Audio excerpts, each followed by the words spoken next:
You're listening to the CyberWire Network, powered by N2K.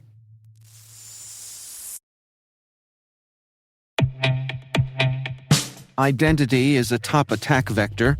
In our interview with Kavitha Mariappan from Rubrik, she breaks down why 90% of security leaders believe that identity-based attacks are their biggest threat.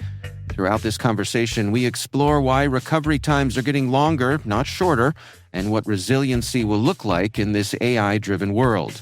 If you're struggling to get a handle on identity risk, this is something you should tune into. Check out the full interview at thecyberwire.com/rubric.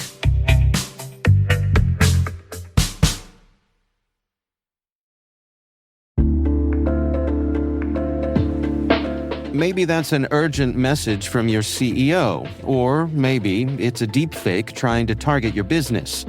Doppel is the AI-native social engineering defense platform fighting back against impersonation and manipulation. As attackers use AI to make their tactics more sophisticated, Doppel uses it to fight back, from automatically dismantling cross-channel attacks to building team resilience and more. Doppel, outpacing what's next in social engineering. Learn more at doppel.com. That's DOPPEL.com.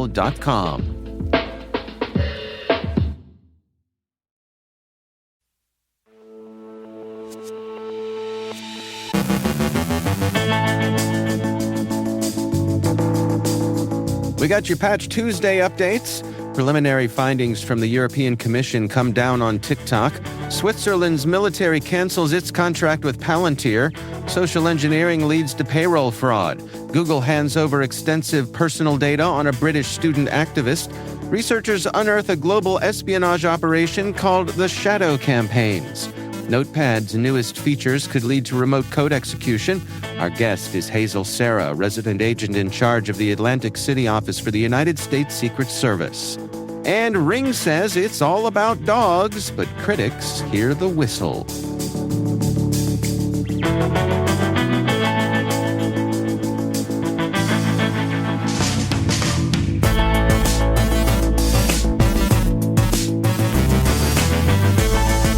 It's Wednesday, February 11th, 2026.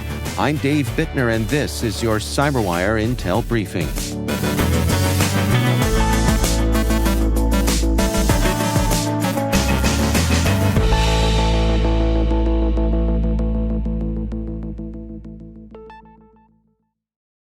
Thanks for joining us here today. It's great to have you with us.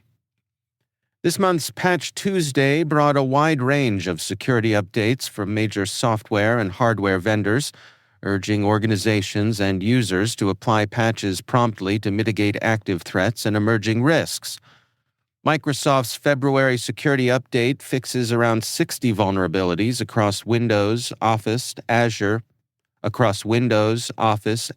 and related components, including 6 actively exploited 0 days. These flaws span security feature bypasses, elevation of privilege, remote code execution, denial of service, and information disclosure bugs. Several of the 0 days, affecting Windows Shell, MS-HTML, and Office, were publicly disclosed or exploited prior to the update. Administrators are strongly advised to apply these patches immediately. Adobe released updates covering multiple products, including Audition, After Effects, InDesign, Bridge, Lightroom Classic, Substance 3D apps, and the DNG SDK. The patches address over 44 vulnerabilities, with several rated critical that could lead to arbitrary code execution if a user opens a malicious file. To date, Adobe has not reported active exploitation of these flaws in the wild. Several industrial automation vendors, including Siemens, Schneider Electric, Phoenix Contact, and Aviva, have published security advisories for their ICS and OT products as part of this Patch Tuesday cycle.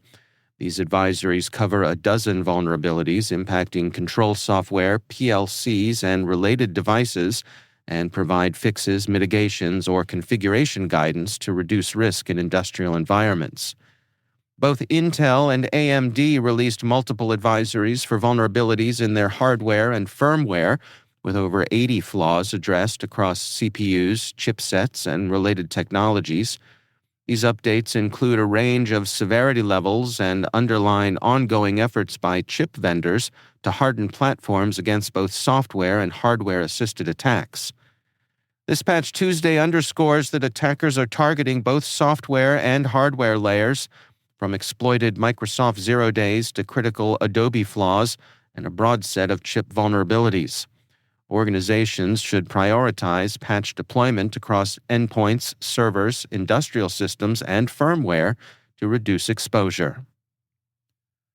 The European Commission has preliminarily found that TikTok's design may breach the Digital Services Act by promoting addictive use through features like infinite scroll, autoplay, push notifications, and personalized recommendations. Regulators say TikTok failed to properly assess risks to users' mental and physical well-being, especially minors, and ignored indicators of compulsive use. Existing screen time and parental controls were deemed ineffective. The Commission suggests TikTok may need fundamental design changes and could face fines of up to 6% of global turnover if violations are confirmed. Switzerland's military has ended its contract with Palantir after a security audit found a significant risk that U.S. intelligence agencies could access sensitive Swiss defense data. While auditors praised Palantir's technical capabilities, the potential exposure was unacceptable for Switzerland's neutrality. The decision raises broader questions about data sovereignty and may prompt other non-NATO states, including Ukraine, to reassess similar partnerships. Despite this reputational setback in Europe, Palantir's U.S. business remains strong, highlighted by a recent $448 million Navy contract. Financially, the Swiss exit is minor, but it underscores growing international unease over jurisdictional control of defense data. Researchers at Binary Defense investigated a payroll fraud incident in which attackers redirected a physician's salary using social engineering rather than malware. The scheme began with compromised credentials for a shared mailbox, likely obtained in a prior breach. After studying internal emails, the attacker impersonated a locked-out physician in a help desk call, pressuring staff to reset the password and MFA. Using the organization's own virtual desktop infrastructure, the attacker then accessed Workday and changed direct deposit details, evading detection because the activity appeared legitimate. The breach was only discovered when the physician missed a paycheck.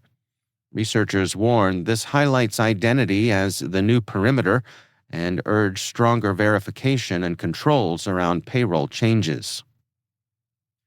Google has complied with an ICE subpoena seeking extensive personal data on British student activist and journalist Amandla Thomas-Johnson, including banking and credit card details linked to his Gmail account, according to documents obtained by The Intercept. The request followed Thomas Johnson's brief participation in a 2024 protest at Cornell University and cited only a generic immigration enforcement rationale. Google disclosed the data without prior notice, denying him the chance to challenge the subpoena. Civil liberties groups, including the EFF and ACLU, warn the case reflects a broader pattern of tech companies quietly cooperating with DHS surveillance requests, often under gag orders. Privacy experts say the episode raises serious concerns about data sovereignty, transparency, and user rights, and highlights the need for stronger legal protections governing government access to digital data. Palo Alto Networks Unit 42 has published a major analysis of a global espionage operation it calls the Shadow Campaigns, tracking a state-aligned cyber espionage group designated TGR-STA 1030, also known as UNC 6619. The group, assessed with high confidence to operate out of Asia, has been active since at least 2024, using phishing and exploitation of known vulnerabilities to compromise government ministries, law enforcement, border control, and other critical infrastructure entities in at least 37 countries, and has conducted reconnaissance against infrastructure in 155 countries. The campaigns appear focused on long-term intelligence collection tied to geopolitical and economic interests. Unit 42's report details the group's techniques, tooling, and targets, and has shared defensive indicators to help organizations better detect and mitigate this widespread espionage threat. Researchers have identified a high-severity flaw in Notepad's recently added Markdown support that could enable remote code execution. The bug allows attackers to trick users into opening a malicious Markdown file and clicking an embedded link, triggering execution via unverified protocols with the user's permissions. Microsoft has patched the issue and says there's no evidence of active exploitation. The finding renews criticism of expanding Notepad's feature set, which ships enabled by default.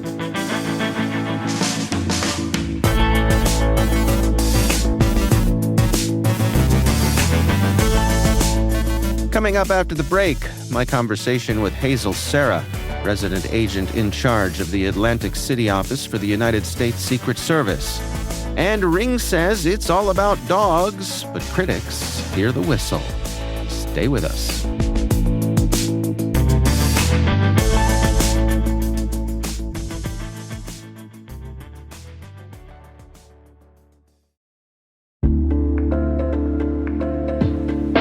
What's your 2 a.m. security worry? Is it, do I have the right controls in place?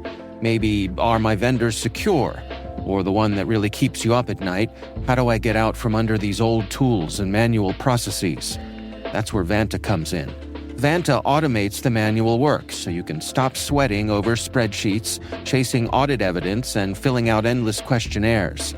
Their trust management platform continuously monitors your systems, centralizes your data, and simplifies your security at scale. And it fits right into your workflows, using AI to streamline evidence collection, flag risks, and keep your program audit ready, all the time. With Vanta, you get everything you need to move faster, scale confidently, and finally, get back to sleep. Get started at vanta.com/cyber. That's VANTA.com/cyber. This episode is brought to you by Indeed. Stop waiting around for the perfect candidate. Instead, use Indeed sponsored jobs to find the right people with the right skills fast. It's a simple way to make sure your listing is the first candidates see. According to Indeed data, sponsored jobs have 4 times more applicants than non-sponsored jobs. So go build your dream team today with Indeed. Get a $75 sponsored job credit at Indeed.com/podcast. Terms and conditions apply.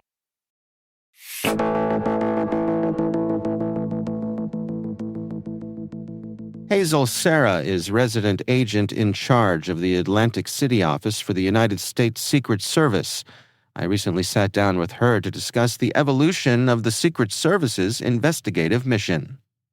So before we get going here, I would love to get a quick description of the origin story for the U.S. Secret Service.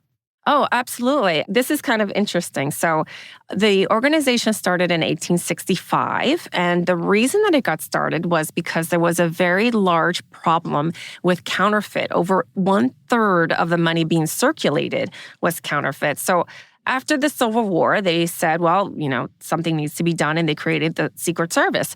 So we were doing a great job investigating counterfeit currency.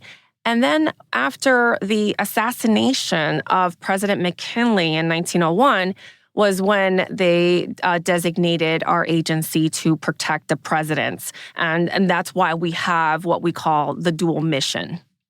So I want to start out with a little bit of level setting, because I think probably like a lot of folks in our audience, when I think Secret Service, the first thing I think is you all protect the president. And that is correct. We do. But that's not all we do. So educate me here. What else does the Secret Service provide our great nation? So we have what's called a dual mission. So not only do we protect the president and also their families and foreign heads of state, but we also investigate financial crimes. So where we started investigating counterfeit currency, that moved to credit card fraud, identity theft, and now most recently cryptocurrency investigations. Yeah, I guess I was familiar that the Secret Service dealt with counterfeiting, so I guess that does tie into things like crypto these days. Correct, yes. And so what has your part been in that, in your office in New Jersey? As far as the investigation goes? The investigations and trying to track down people who are up to no good when it comes to these things. Well, I am responsible for 4 districts in my office. So anything that happens in any of those districts, that any of those investigations, we have to respond to. So in my district, I have all the casinos in Atlantic City. So that requires a lot of relationships and be able to talk to my partners and have my agents responsible and to respond to those incidents. But not only that, we do get a lot of investigations that involved protective intelligence. So anytime that someone makes a threat against one of our protectees, we have to go out there and talk to that person and make sure that they're not going to carry that out. Mm.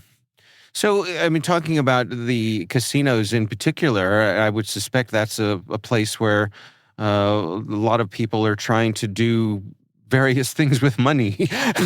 Yes. No, they are. And, I am very friendly with most of the security directors in all the casinos. We meet on a regular basis, and we do discuss any types of trending fraud attempts that go on in the casinos. And we also provide them with training, so they're up to date with some of the latest and greatest trends in the financial crimes business.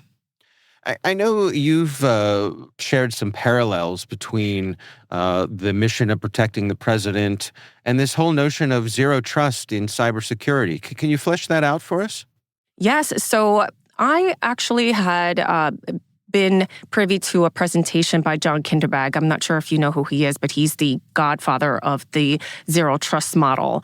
And when I heard him speak, I immediately made that connection of our zero fail mission, because it's very similar. We don't trust anybody. And just because you get into one layer of security in our perimeter doesn't mean that we're going to allow you into the next one. We don't trust anyone, anything. We have to verify continuously. And that's very similar to what the zero trust model is.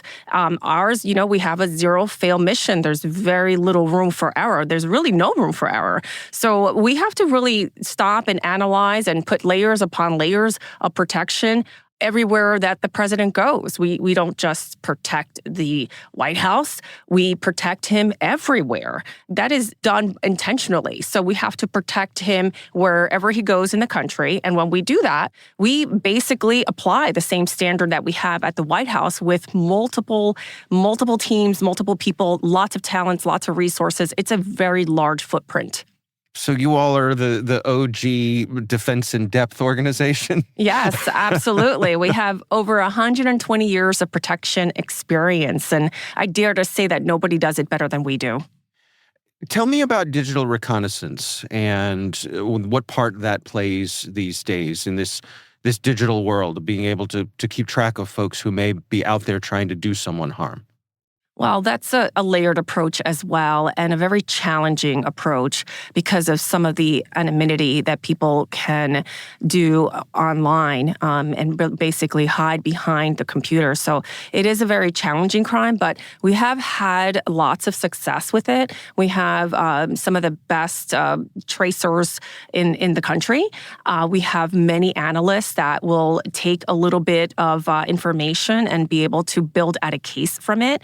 And a lot of it really works on working in a partnership with some other sister agencies, our other local and state partners, and really all of us just coming together in order to investigate these types of crimes. And like I said, we have had a lot of success, but it is very challenging. And we have been able to return many of the funds that we have been able to receive. We have been able to return it back to the victims, but it doesn't happen very often, unfortunately. Yeah. I mean, is it fair to say that you all focus a lot of your time and attention on being proactive so that you don't have to be reactive? Absolutely. That really is the best piece of advice, is to go out there, do some outreach. I spend a lot of time speaking to some of the organizations that have elderly populations, and because they're mostly targeted. And what I say to them is the reason that you're being targeted is because you have acquired lots of wealth in your life. That's really the reason why.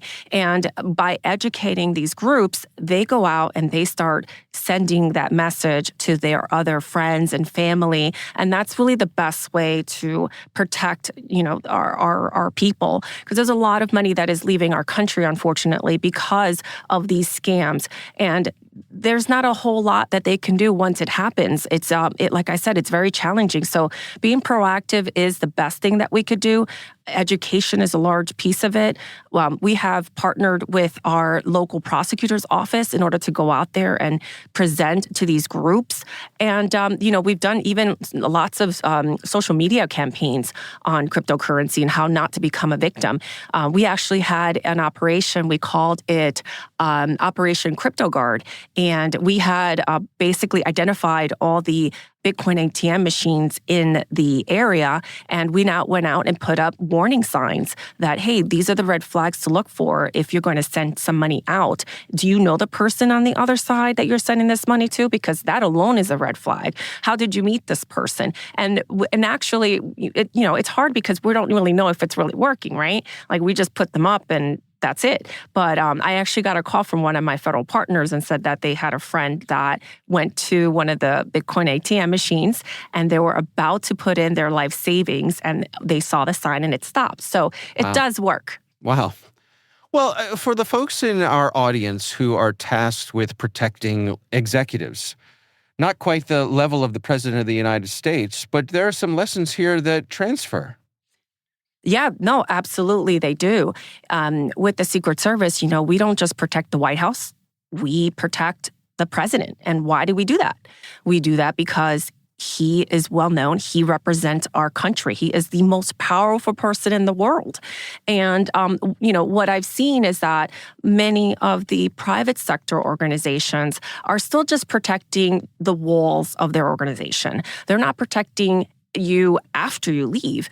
Hopefully they have a secure phone that you're using, but once you go home, you're exposed again. So if you are an individual where you are the face of the organization and the organization isn't protecting you at home, then you're leaving yourself completely open and vulnerable. Now, I understand that you're in the process of winding down your public service and taking a shift to the private sector. Can you share with us what your plans are? Yes. So I have been with the agency for 25 years and 8 months, and I've loved every minute of it. It's really bittersweet leaving. I love the mission.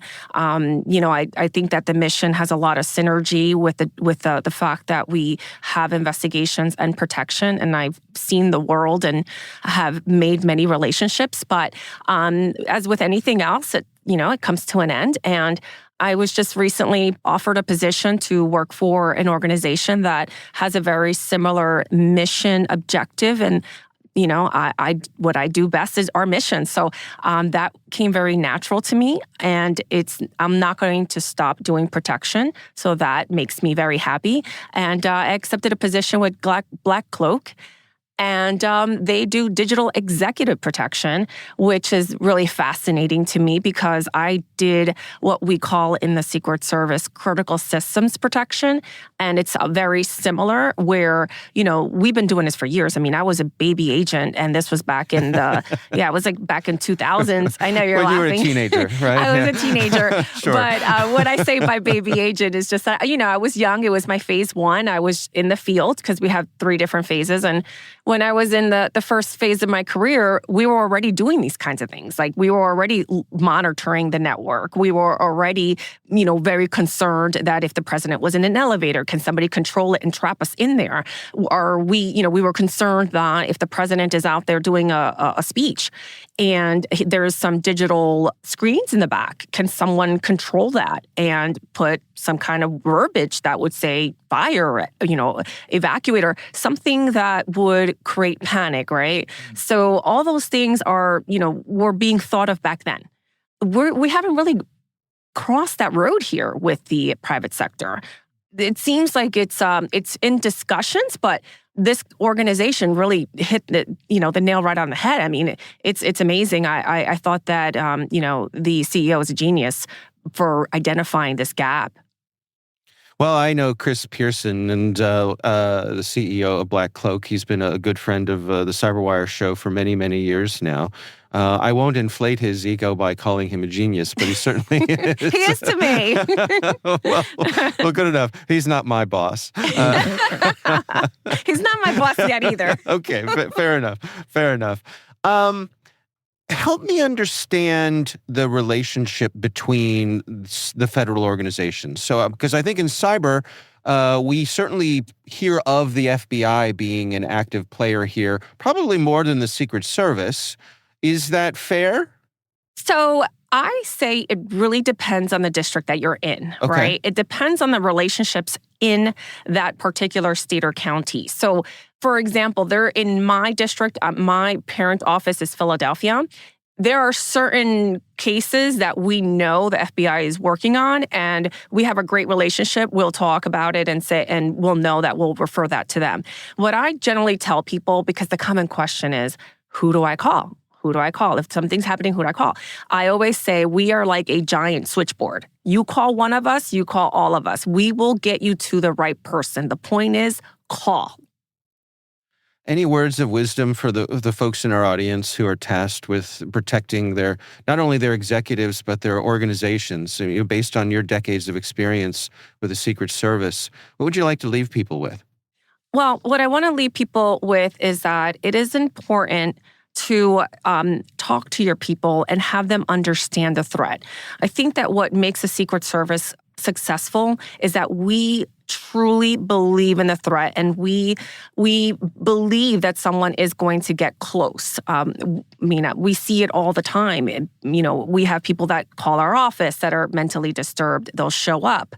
They have strange affinities to our protectees. Some of them think that they are related to them.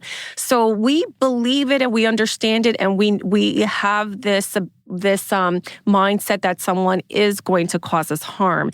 And you have to train your people to understand it and believe that threat. And if they don't believe that there's a threat and they're just going, doing their job, just helping people, then that's when they're going to become targets, because they're not thinking about that threat seriously. So having those conversations with your people, security awareness is really important, and especially the people that have access to the purse strings. We see those people are continuously being targeted, so that they need a special kind of training, not your general one where don't click on the link thing. They need like their own, like, hey, these are the types of scams that you could be presented to you.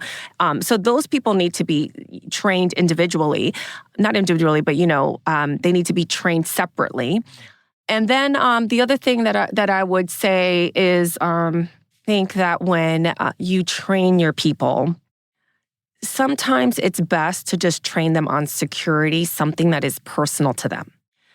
Again, not this whole click on a link thing, something about maybe how to protect yourself online, how to protect yourself if you're dating online, how to protect your home, how to protect your internet at home. Because I really truly believe that when you train people to have a security mindset, that is going to 100% transfer into the workplace. So those people are going to buy in to the fact that there's a threat. There's a threat everywhere.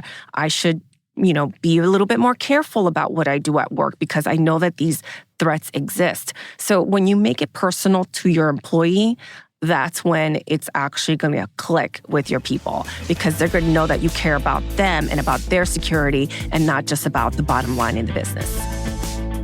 That's Hazel Sarah, resident agent in charge of the Atlantic City office for the U.S. Secret Service.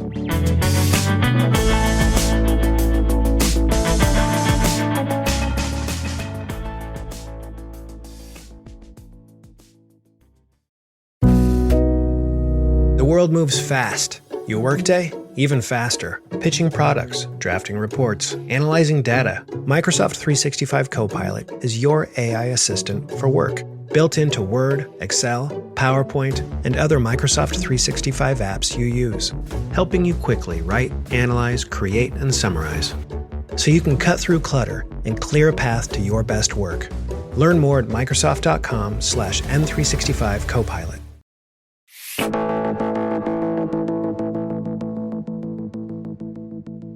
And finally, Ring used its Super Bowl spotlight to announce Search Party, an AI feature framed as a heartwarming way to find lost dogs by turning an entire neighborhood's doorbell cameras into a canine manhunt. Upload that photo of Rover, the ad suggests, and suddenly every Ring cam is on patrol, scanning sidewalks with the enthusiasm of a TSA beagle. Privacy critics note the joke lands a little sideways. Technology built to find runaway Labradors could just as easily be repurposed to track people. After years of backlash over police partnerships, Ring briefly rebranded itself as a porch moment curator, but founder Jamie Simonoff's return has brought a renewed push for AI and law enforcement integration. The result is a system that promises to reunite pets while quietly expanding a networked surveillance dragnet. Even the YouTube comments seem to wonder whether this was really about dogs or was just a very good boy serving as a fig leaf.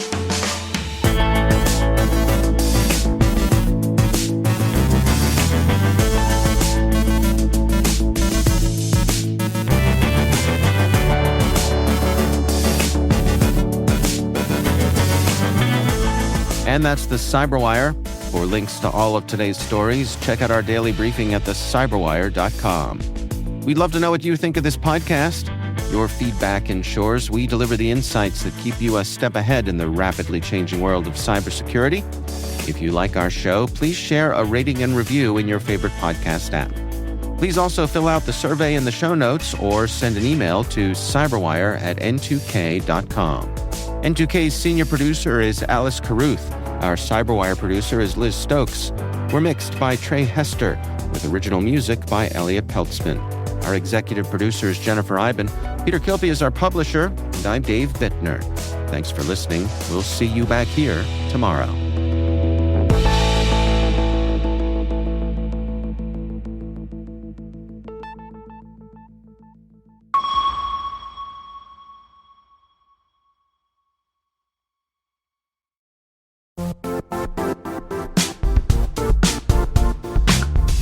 If you only attend one cybersecurity conference this year, make it RSAC 2026. It's happening March 23rd through the 26th in San Francisco, bringing together the global security community for 4 days of expert insights, hands-on learning, and real innovation. I'll say this plainly, I never miss this conference. The ideas and conversations stay with me all year. Join thousands of practitioners and leaders tackling today's toughest challenges and shaping what comes next. Register today at rsaconference.com/cyberwire26. I'll see you in San Francisco.